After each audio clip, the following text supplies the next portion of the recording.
Welcome to The Explainer. Today, we're going to connect the dots from the very first physical servers all the way to modern tools like Kubernetes and vCluster. We're going to trace this whole history to really get a grip on why these things even exist in the first place. I know, it sounds super complex, right? But what if I told you this entire history follows a surprisingly simple, kind of repeating pattern? Seriously, once you see it, the whole evolution of the cloud just clicks. All right, let's just dive right in. The whole thing boils down to this one core idea. Every single solution creates a new problem. In this little cycle, it's the engine that has driven every major leap forward in computing. You solve one thing, and boom, you just reveal the next big challenge you've got to tackle.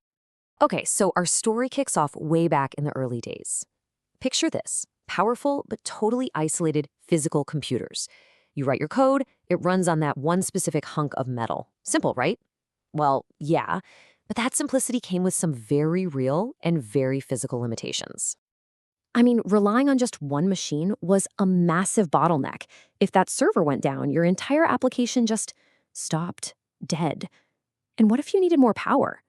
Get ready to wait. We're talking weeks of lead time to buy, rack, and cable new hardware.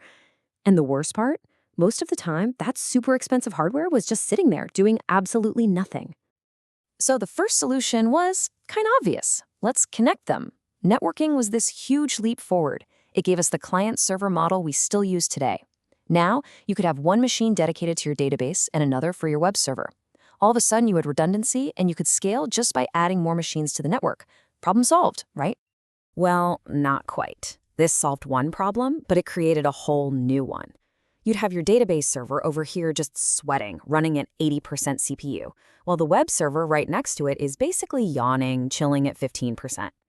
All those precious resources were stranded, trapped on their physical boxes. We had to find a way to share the hardware itself much more fluidly. And this is where things get really interesting. This led to a truly brilliant idea, the idea that basically built the modern cloud as we know it. What if one physical computer could pretend to be many different computers all at the same time? So, using this clever piece of software called a hypervisor, we could take one super powerful physical server and just slice it up into multiple totally isolated virtual machines. We call them VMs.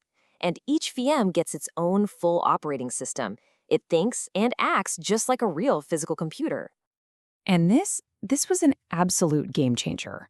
That whole stranded resources problem? Gone. Solved. In fact, companies you might have heard of, AWS, Azure, Google Cloud, were literally built on this exact technology. All of a sudden, getting a new server wasn't a matter of weeks anymore. It was minutes. But you know the pattern by now, right? As we used VMs more and more, their own limitations started to show. They were just heavy. I mean, each VM had to run a full copy of an operating system. That's gigabytes of redundant code. They took minutes to boot up. We basically just traded a sprawl of physical hardware for a new kind of problem, VM sprawl. So, the industry started demanding more speed, more efficiency.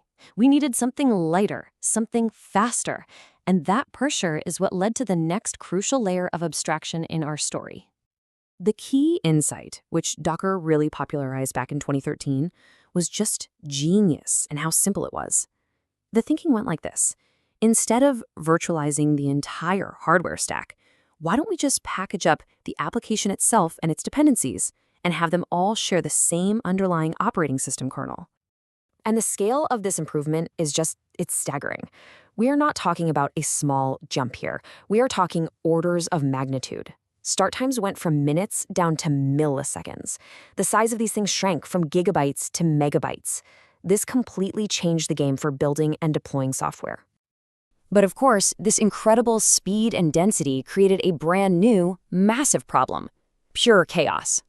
Okay, so now you have hundreds, maybe thousands of these tiny little containers running across dozens of machines. How on earth do you manage all that? How do they even find each other to talk? What happens when one of the host machines fails?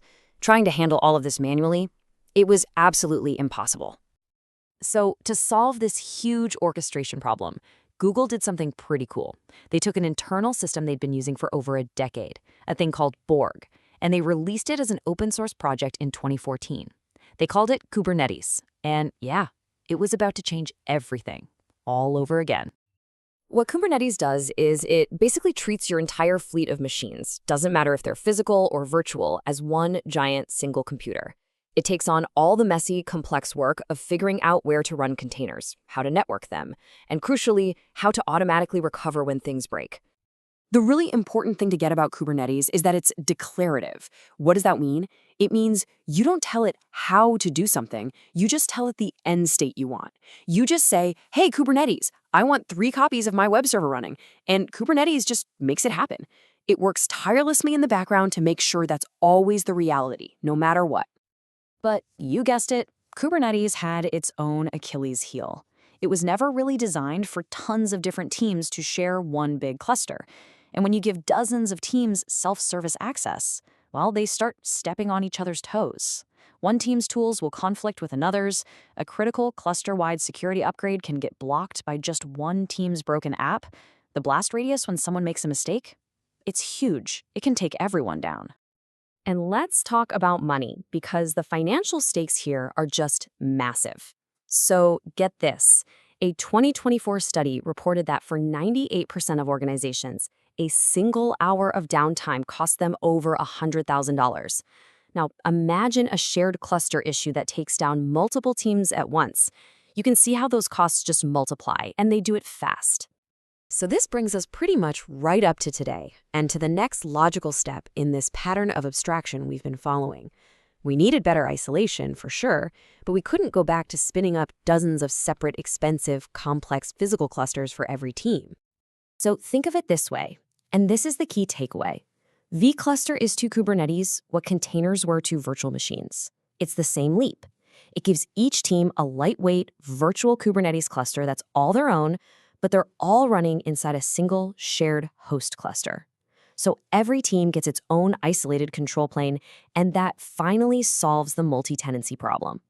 So when we just step back and look at this whole journey, the pattern is just crystal clear, isn't it? It's a perfect chain reaction. Each groundbreaking new idea solves the limits of the one that came before it. And in doing so, it paves the way for the very next challenge to show up. Because ultimately, abstraction isn't about eliminating complexity. It's never about that. It's about trading one kind of problem for a better, more manageable one. We haven't actually gotten rid of the challenges, we've just moved them up the stack. We've gone from wrestling with physical hardware limitations to dealing with much more abstract, logical software problems. And this cycle, it's nowhere near over. As new technologies like generative AI push our compute resources to their absolute limits, you can bet they're going to create their own unique set of problems and bottlenecks. So the only real question is, what's the next layer of abstraction going to be? What new idea will emerge to solve those problems?